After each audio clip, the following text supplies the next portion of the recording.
Salutations, respected viewers. I'm George from Ireland. So this video is about coronavirus and its impact. So here we are in day goodness knows what of coronavirus.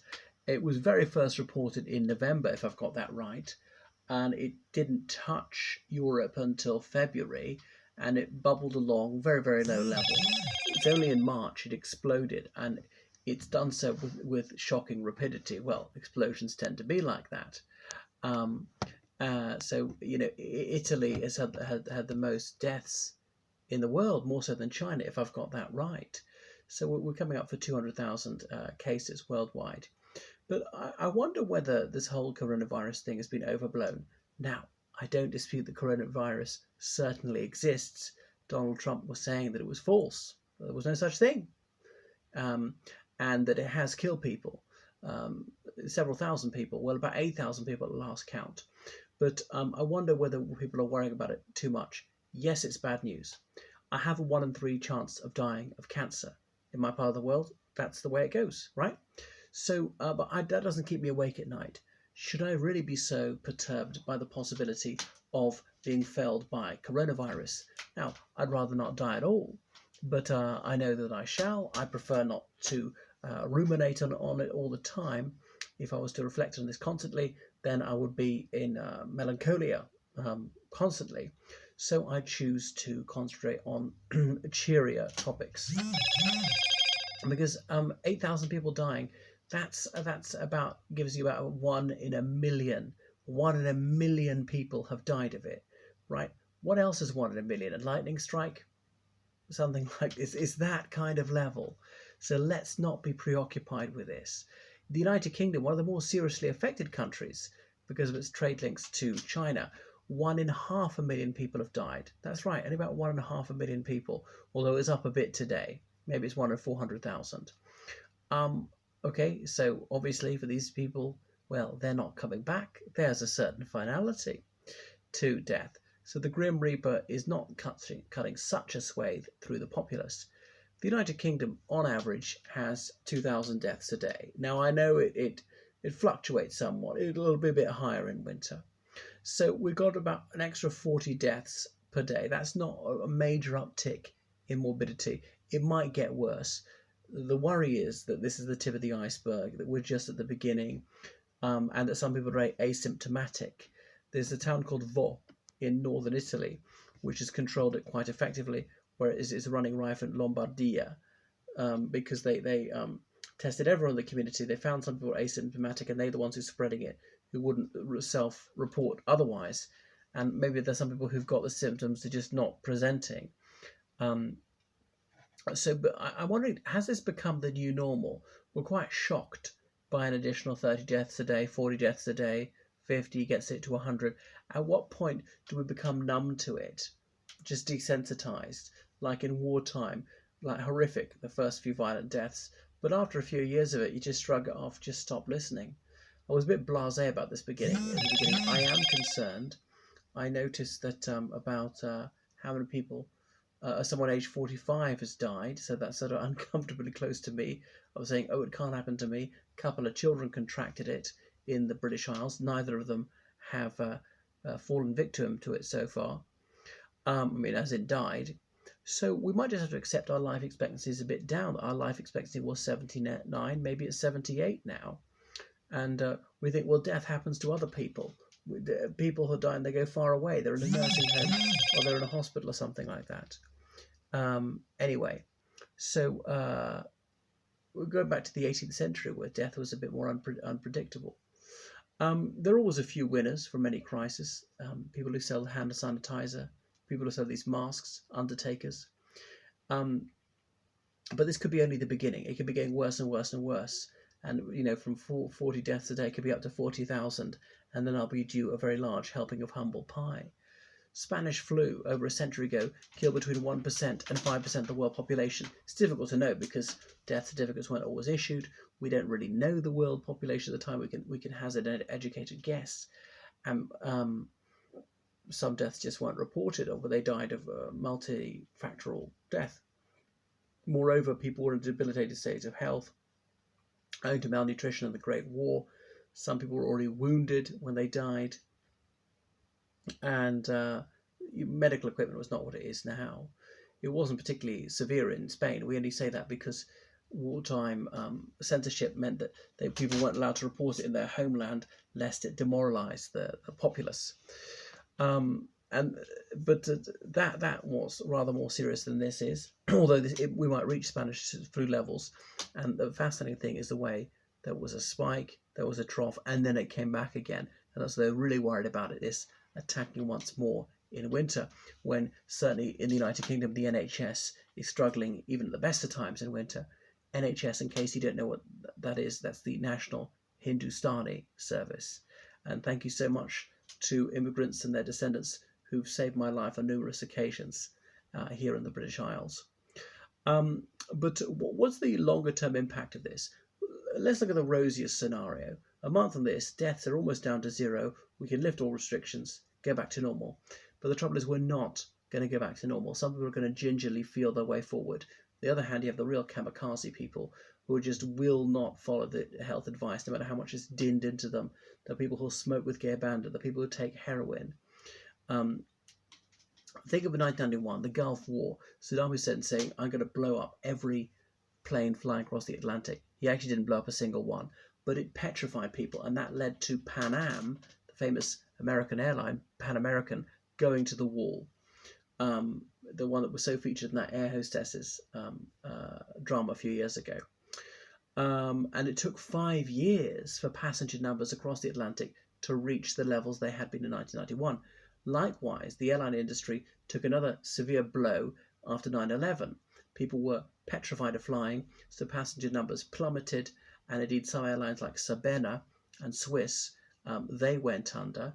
And again, it took a few years for passenger numbers to creep up. People won't immediately go back to their habits. They will feel their way up and up and up. But that will be too slow for many businesses, so the green shoots could not come fast enough. Many small independent businesses, restaurants, hotels, tour companies, they will go bust by that time. And surely the government can't afford to bail out all these people. Yes, I feel sorry for them, but that's not what government for. We've got to prioritise paying for healthcare and things that are actual government responsibilities. On the other hand, I don't want there to be an overall downward spiral and mass unemployment. So less spending, less revenue.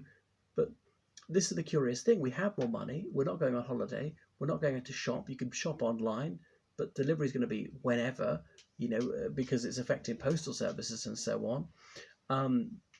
Stay in, family and friends, but some people can't stand it. People say they're going to be more divorces, that there's going to be a baby boom. Well, I'm here, you're here, there's nothing else to do, they're going to do it. So it'll be fascinating to see what effect it has on education in the United Kingdom. GCSEs can be pushed back, maybe cancelled. Can they get the school to just award the pupil a grade? We know what their work is like, we saw their coursework, we saw their mocks, but what I would say is we must forfend grade inflation. Say if 5% of your pupils got grade 9 in geography last year, you can't award more than 5% grade 9s. But people say, you're giving me a grade 8, I was going to get a grade 9 in this. So you could say, well, count yourself lucky that you didn't have to sit the GCSE after all. Because schools, to some extent, the teachers are marking themselves by awarding the grade. You can see how there's such a perverse incentive there. You could have gone worse. You could have done worse than the mock exams predicted. And I know that the grades have been going up and up and up almost every year, without exception, for 40 years in almost every subject, because it shows that the whole system has been manipulated. There's been woeful grade inflation in the United Kingdom. So global trade has been severely impacted. We're purchasing less oil because we're flying less, we're driving less. That's marvellous. Even more of us at home, more natural heat, less heating needed. So fewer goods distributed. And for the first time in my life, the supermarket, I saw empty shelves. Saw what the Soviet era was like. Only just a few empty shelves. Most things, the items are there, might start disappearing over the next few days. People panic buying, going for long life foods like rice. So long as you keep it dry, it'll be good for months. But fruit and vegetables, those need to be replenished on an almost daily basis because they go off very rapidly. So remember all these dire predictions for Brexit, there wouldn't be enough Greens coming in. Well, it's coming to pass, but not because of Brexit, because of something else. But we discovered we could be content without shopping, getting back to family life, and not driving. The simple pleasures in life. Well, then people are going online, films. People say that the internet's crashing. The internet is under strain because they're working from home. How's that worse from working in the office? Seemed like a bogus excuse for someone who didn't have decent bandwidth.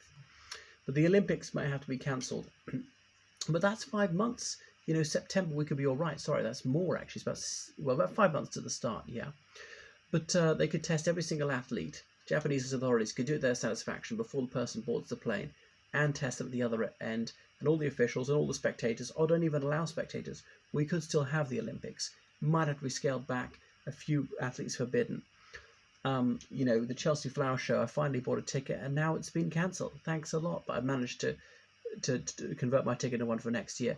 I also thought I'm going to go to Glastonbury, and Glasgow has been cancelled. In case you don't know, it's the biggest popular music festival in the British Isles. It's been going since 1970, some farm in Somerset. Happily, there doesn't appear to be a great deal of xenophobia. It's notable that all these maladies seem to come out of the puzzling East, as I said before. So why? I think just because the people are pullulated there. So don't take it out on Orientals. I've seen a few of our Oriental friends around, and I don't think they're getting a hard time. I really hope they're not. But even if they come from the People's Republic of China, they're no more likely to have it than I am, unless they obviously came from China a few months ago. They could be British Chinese. They could be people who have been here for generations. They could be tourists, could be students who are stranded, or they're an awful lot safer staying here than they are going back to far Cathay. So I hope the thing burns out, but people say, well, it's not going to. It's a virus. It's a living organism. You've got to isolate it. Those who got it either beat it or they die. Either case, the disease is gone. And so just move around as little as possible, as few people are infected as possible. Then it will go. We have to atomize ourselves. I've sometimes been astonished to see some geriatrics walking along, but the coffin dodgers are going. Anyway, this disease has been called the boomer doomer because it hits the baby boom generation. So it appears that the pensions crisis is finally being resolved, but not in the way many people would consider ideal. This is pensions time bomb. Well, these are enough uncollected musings from me, and this is what you get from me once I've put away a bottle of Merlot. Okay, appears to be the ideal time to remind you that you can do online lessons with me since you're too afraid to go to school, or indeed your Institute of Higher Learning, in English literature, English as a foreign language, English language, history, politics, religious studies, geography, French, law, humour, debating, ethics. And I can help you with your thesis, your dissertation, your extended essay, and so forth. I write articles for people because I'm exceedingly ethical. And I can be your tour guide in London, but not till the tourist attractions reopen. They're all closed for a few months. Seems to me to be the idyllic moment to do those planned engineering works. A railway journey in the British Isles is never on schedule on a Sunday, it seems to me, and I'm one who uses the train an awful lot because they're always upgrading the railways. Well, do it now, because we're about to go down to a Sunday service. But is that good? Well, we're no longer wasting fuel on trains which are largely empty. They don't have the staff. Some of them are off ill, have to look after people or whatever, or they're dangerously close to the age where they're at great risk of this disease. On the other hand, if you have fewer trains, you have more passengers on them, they're ingesting each other's sputum in the air and possibly contracting the disease. So there are pros and cons either way. But great for me, like cycling. I've got a hobby, so you can go out into the park far away from others, social distancing, no danger of catching this horrific and possibly fatal malady. All right, I shall sign off now. So follow me on Instagram, on Twitter, on Facebook. I really must update all of those. Right, cheery, bye-bye.